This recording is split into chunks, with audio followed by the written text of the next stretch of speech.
আসসালামু আলাইকুম। চতুর্থ শ্রেণীর গণিত বই নিয়ে ধারাবাহিকভাবে আলোচনা করছি। তার ধারাবাহিকতা এখন তোমাদের সাথে 87 নম্বর পৃষ্ঠাটি নিয়ে আলোচনা করব।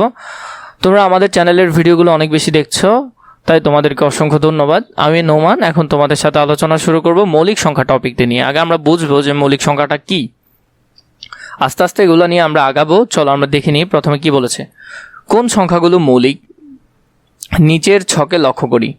ছকের সংখ্যাগুলো গুণনীয়কগুলোতে আমরা কি দিব? শূন্য বসাবো। যেমন এখানের মধ্যে একটা জিনিস আমরা খেয়াল করি, যেমন আমি যদি তোমাকে বলি 2 বা ধরো এখানের মধ্যে 5 এই সংখ্যাটা মৌলিক কি না। দেখো 5কে তুমি চাইলে 1 দিয়ে ভাগ করতে পারবে, 5 একে 5, ভাগশেষ কত আসবে? 0 আসবে। আবার 5কে তুমি চাইলে 5 দিয়ে ভাগ করতে পারবে, 5 একে 5, 0 আসবে। 5কে 1 এবং 5 ছাড়া অন্য কোনো সংখ্যা দিয়ে ভাগ করা যাচ্ছে না। যদি না যায় তাহলে সেটা মৌলিক সংখ্যা, যদি না যায় তাহলে সেটা মৌলিক সংখ্যা। মনে রাখবে 1 এবং ওর নিজে, যেমন এখানে নিজেকে আছে 5 আছে, 1 এবং ওই সংখ্যা ছাড়া অন্য কোনো সংখ্যা দিয়ে যদি ভাগ না যায়, না গেলে মৌলিক সংখ্যা, গেলে যৌগিক সংখ্যা। সেমভাবে যদি আমরা একটা সংখ্যা দেখি 4, দেখো 4কে তুমি 1 দিয়ে ভাগ করতে পারবে, 4 একে 4, 0। 4কে আবার 4 দিয়েও ভাগ করতে পারবে, 4 একে 4, 0। 4কে তুমি 2 দিয়েও ভাগ করতে পারবে, 2 দুগুণে 4, তাই না? দেখো 1 এবং 4 ছাড়া আরেকটা সংখ্যা 2 দিয়ে ভাগ করা যাচ্ছে, তাহলে কি এটা কখনো মৌলিক সংখ্যা হবে না। যদি অন্য কোনো সংখ্যা দিয়ে ভাগ যায় তাহলে মৌলিক সংখ্যা হবে না। 2 এর গুণনীয়কগুলো বের করতে বলেছে, তাহলে 1 এবং 2, 2 একে 2। 3 এর গুণনীয়ক কি হবে? 1 গুণ 3, 3 একে 3। 4 এর গুণিতক হবে 1 এবং 4, 4 একে 4, আর 2কে 2 দিয়ে গুণ করলে 2 দুগুণে 4। 5 এর গুণনীয়ক কি হবে? 1 নিজে হবে আর 5 হবে, 5 একে 5। 6 এর গুণনীয়ক কি হবে? 1 হবে, 6কে 1 দিয়ে গুণ করলে 6 একে 6, 3কে 2 দিয়ে গুণ করলে 3 দুগুণেও 6, তাহলে এই দুইটাও হবে। 7 এর গুণনীয়ক কি হবে? 1 এবং 7 হবে। 7 এর গুণনীয়ক কি হবে? 1 এবং 7 হবে। 8 এর গুণনীয়ক কি হবে? 1 হবে, 8 হবে, 8 একে 8, আবার 4কে যদি 2 দিয়ে গুণ করো 4 দুগুণে 8। 9 এর গুণনীয়ক কি হবে? 9 এর গুণনীয়ক হবে 1 গুণ 9, 9 কে 9, আবার 3কে যদি 3 দিয়ে গুণ করো 3 তিরিকা কত? 9। তারপর 10 এর গুণনীয়ক কি হবে? 1 এবং 10 হবে, আবার 5 আবার 2 হবে, 5 গুণ 2, 5 গুণে 10।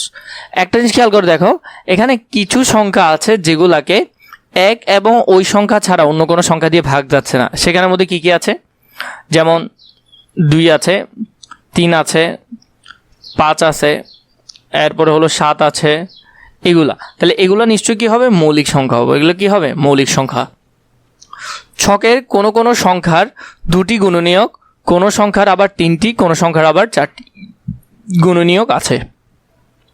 ছকে 2, 3, 5, 7 সংখ্যাগুলোর 1 এবং ওই সংখ্যা ব্যতীত আর কোনো গুণনীয়ক নেই।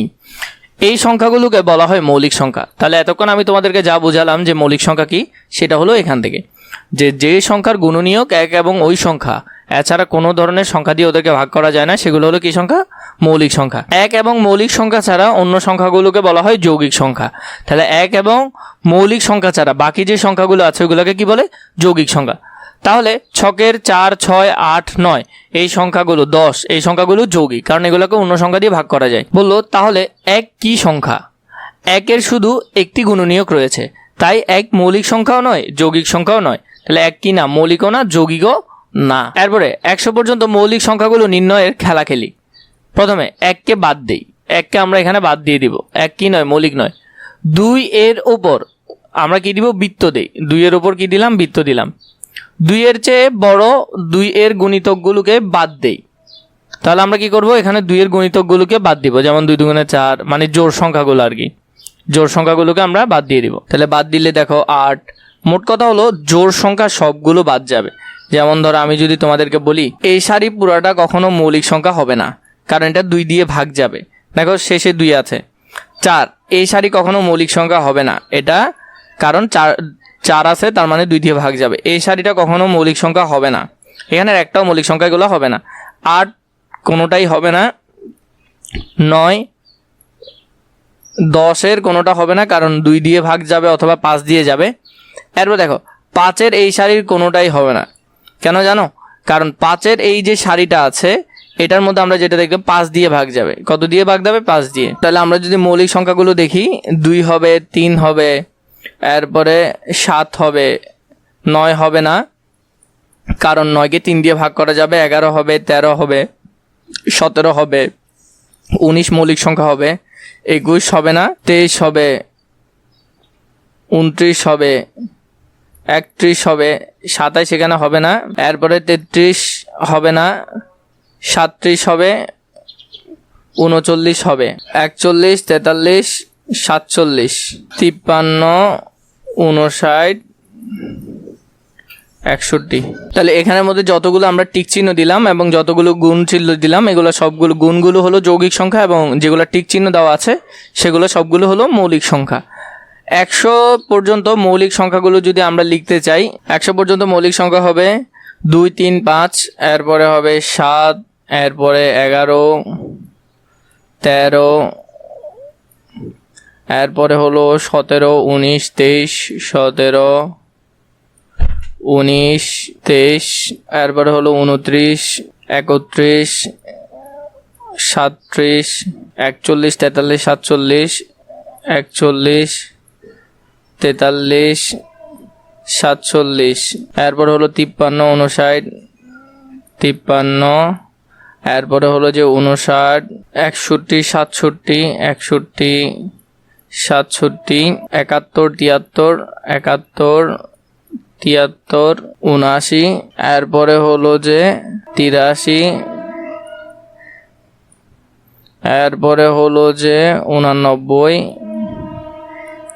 আরেকটা হলো 97। তো এরকম 25টা আছে, 25টাগুলো তোমরা লিখে ফেলতে পারবে। তোমাদের এখানে উপরেও করে দিয়েছি, তাই আর প্রয়োজন নাই, এখান থেকে দেখেও লিখে ফেলতে পারবে। আমরা যৌগিক সংখ্যাকে মৌলিক সংখ্যায় প্রকাশ করতে পারি।